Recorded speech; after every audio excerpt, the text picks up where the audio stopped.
अरे मित्र, आज तो इतनी सारी चिड़िया हमारे जाल में फंस गई हैं। इतनी सारी चिड़िया तो हमारे जाल में कभी नहीं फंसी थी। हाँ हाँ भाई, तुम एकदम ठीक कहते हो।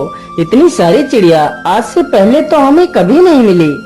तो फिर चलो मित्र, जल्दी से इन सारी चिड़ियों को दो हिस्सों में बांटकर अपने पिंजरे में रख लेते हैं। फिर वे दोनों मित्र सारी चिड़ियों को दो हिस्सों में बांटकर अपने घर की ओर निकल पड़ते हैं।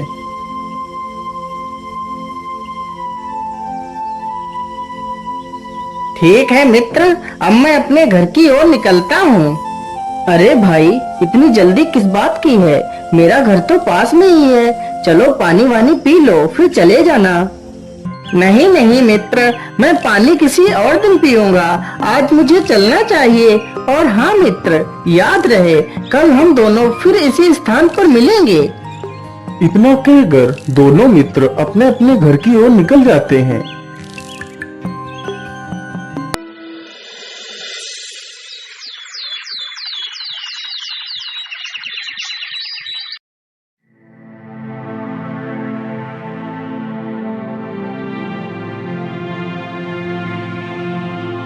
अरे पुत्र, अब उठ भी जाओ। अब कितना सोओगे? तुम्हें शिकार पर नहीं जाना है क्या?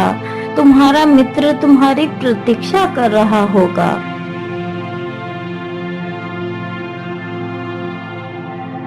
अरे, आज क्या बात है? मेरा मित्र अभी तक आया क्यों नहीं? अब तक तो उसे आ जाना चाहिए था। आ गया मित्र, तुम इतनी फिक्र क्यों कर रहे हो? चलो चलते हैं। क्या बात है भाई, आज तुम्हें आने में इतना समय क्यों लग गया? क्या बताऊं मित्र, आज मैं सपने में देख रहा था कि बहुत सारी चिड़िया हमारे जाल में फंसी हुई हैं। इसी वजह से मैं देर तक सोता रहा, इसलिए मैं जाल लेकर भी आया हूँ। आज हम चिड़िया ही पकड़ेंगे। लेकिन भाई, चिड़िया तो हमने कल पकड़ी ही थी। आज तो हमें हिरन का शिकार करना है। अरे नहीं नहीं भाई, आज हम चिड़िया ही पकड़ेंगे। नहीं नहीं मित्र, लेकिन मैं तो हिरन ही पकड़ूंगा। नहीं नहीं भाई, मैं तो चिड़िया ही पकड़ूंगा। यदि तुम्हें हिरन पकड़ना है तो पकड़ो जाके हिरन, लेकिन याद रहे, यदि मैंने चिड़िया पकड़ी तो मैं तुम्हें एक भी चिड़िया नहीं दूंगा, याद रखना। फिर वे दोनों अपना अपना काम करने लगते हैं। मुकेश अपना जाल बिछाकर उसमें दाने गिराने लगता है। उधर रामलाल एक गड्ढा खोदने लगता है। कुछ देर बाद वे दोनों अपना काम खत्म कर लेते हैं। चलो मित्र, मैंने गड्ढा खोद लिया है। अब घर चलते हैं। हम लोग कल सुबह आएंगे। हाँ हाँ भाई, चलो चलते हैं। फिर वे दोनों मित्र अपने अपने घर चले जाते हैं।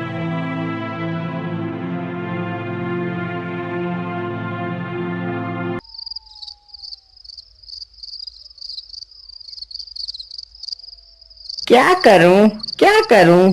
मेरा मन इतना परेशान क्यों है? यदि कल मेरे जाल में चिड़िया नहीं फंसी और राम के गड्ढे में हिरन फंस गया तो वह मुझे नहीं देगा, तो मैं क्या खाऊंगा? और यदि मेरे जाल में चिड़िया फंस गई और राम के गड्ढे में कुछ नहीं फंसा तो मैं उसे एक भी चिड़िया नहीं दूंगा। लेकिन सुबह हो उससे पहले मुझे आज 4 बजे ही जंगल जाकर देख लेना चाहिए।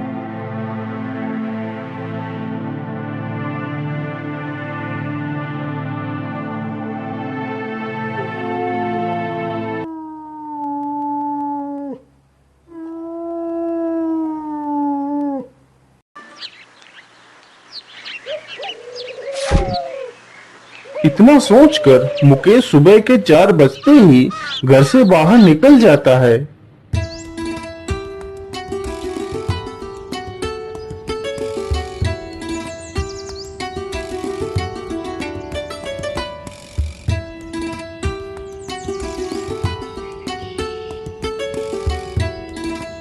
हाय हाय, मेरे जाल में तो एक चिड़िया तक नहीं फंसी है। चलो ऐसा करता हूँ, रामलाल के गड्ढे में देखता हूँ, कहीं उसके गड्ढे में कोई हिरन तो नहीं फंसा हुआ है। हाँ हाँ, चलो चलकर देखते हैं।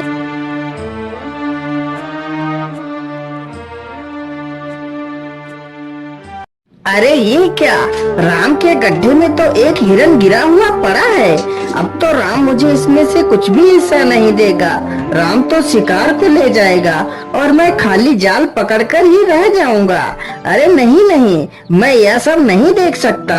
मैं ऐसा करता हूँ, इस हिरन को पकड़कर अपने जाल में फंसा देता हूँ। मुकेश बहुत ही शातिर और लालची किस्म का आदमी था।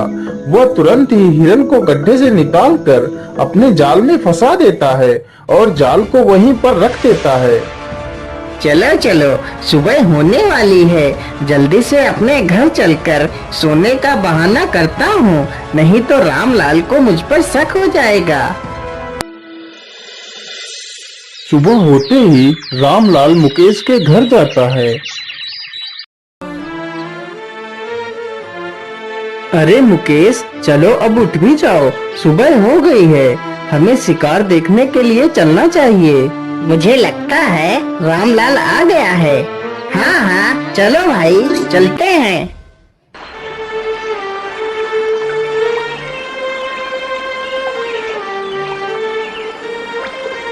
अरे भाई, मेरे गड्ढे में तो हिरन फंसा ही नहीं है। शायद आज मेरे किस्मत में शिकार था ही नहीं। तेरे किस्मत में शिकार होगा भी कैसे मूर्ख, तेरा शिकार तो मैंने ले लिया है। अच्छा अच्छा, कोई बात नहीं भाई, चलो अब देखते हैं आखिर मेरे जाल में क्या फंसा हुआ है। मैं ये क्या देख रहा हूँ? आखिर चिड़िया पकड़ने वाले जाल में हिरन कैसे फंस सकता है? यह कैसे संभव है? अरे भाई, तुम कहाँ खो गए? क्या तुम मेरा शिकार देखकर खुश नहीं हुए? नहीं नहीं मित्र, मैं तो बहुत खुश हूँ। लेकिन मैं तो अच्छी तरह जानता हूँ तू क्या सोच रहा है। फिर वह दोनों मित्र घर की ओर निकल पड़ते हैं।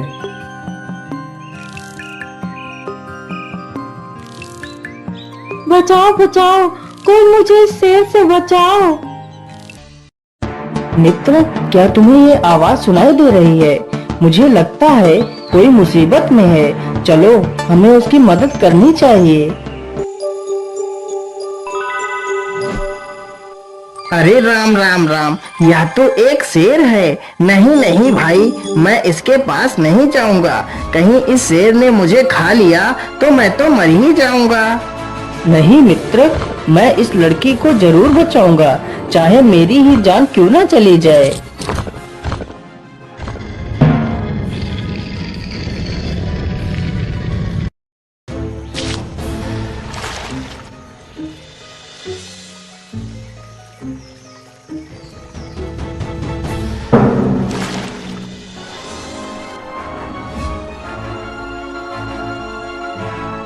अरे वाह वाह, वह दोनों तो लड़ते लड़ते दूर निकल गए हैं। यही अच्छा मौका है लड़की की नजर में हीरो बनने का। चलो जल्दी से इस लड़की को बचाते हैं।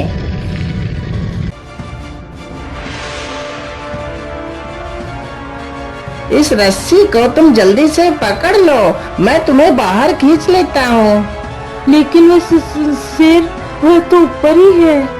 तुम चिंता मत करो, मैंने उस शेर को मारकर भगा दिया है। तुम जल्दी से इस रस्सी को पकड़कर ऊपर आ जाओ।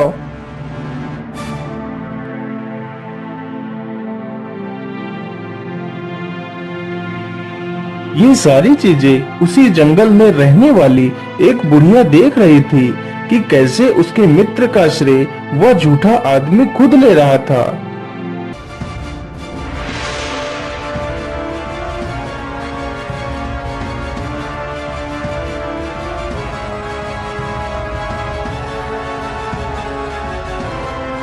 अरे मित्र, तुम कहाँ हो?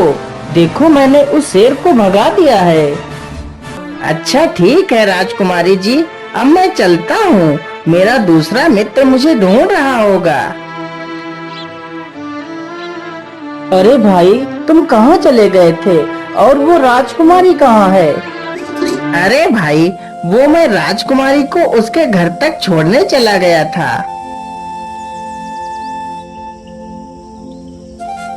अब तो मुझे लगता है वह राजकुमारी मुझसे प्रेम करने लगी है। अब बहुत ही जल्दी वह राजकुमारी मेरी हो जाएगी और मैं बहुत अमीर बन जाऊंगा।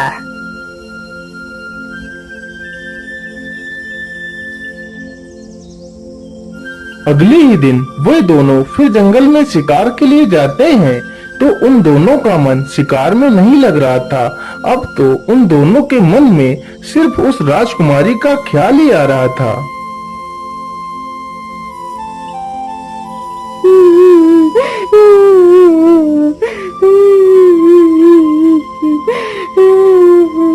अरे भाई, यह रोने की आवाज कहाँ से आ रही है? चलो चलकर देखते हैं।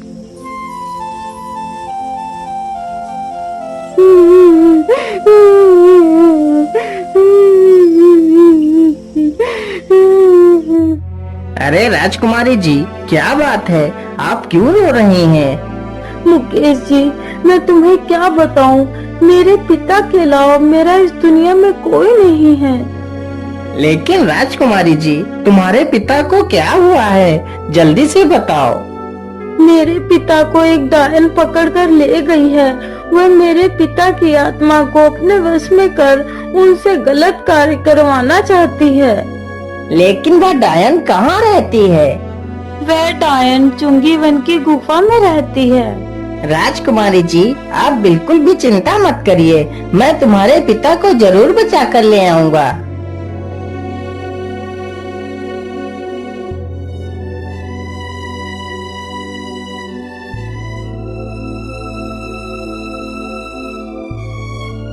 दोनों मित्र उसी गुफा के पास पहुंच जाते हैं। अरे भाई, मुझे तो बड़ा डर लग रहा है, कहीं वह डायन हमें कुछ नुकसान न पहुंचा दे। लेकिन मित्र, तुम ये कैसी बातें कर रहे हो? तुमने तो राजकुमारी के पिता को बचाने की जिम्मेदारी ली है। हाँ, मैंने तो सिर्फ एक झूठा दिखावा किया था। मैं गुफा के अंदर नहीं जाऊंगा। तुम्हें जाना है तो चले जाओ। कोई बात नहीं मित्र, तुम यहीं पर रुको, मैं राजा को बचाकर ले आता हूँ। रामलाल अकेला ही गुफा के अंदर घुस जाता है।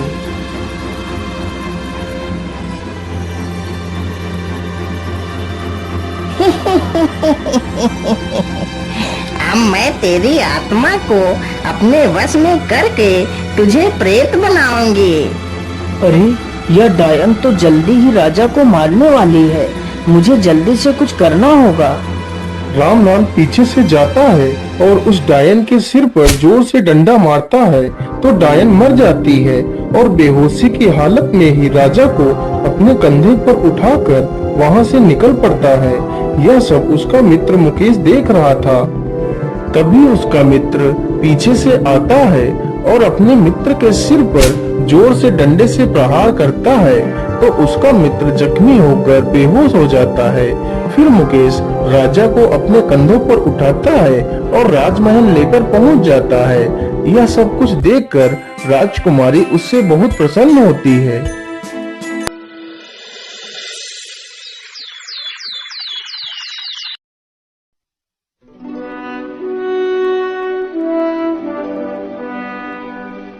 वाह पुत्र वाह, तुम तो बहुत बहादुर हो। जो काम हमारे सैनिक नहीं कर सके वह कार्य तुमने कर दिखाया।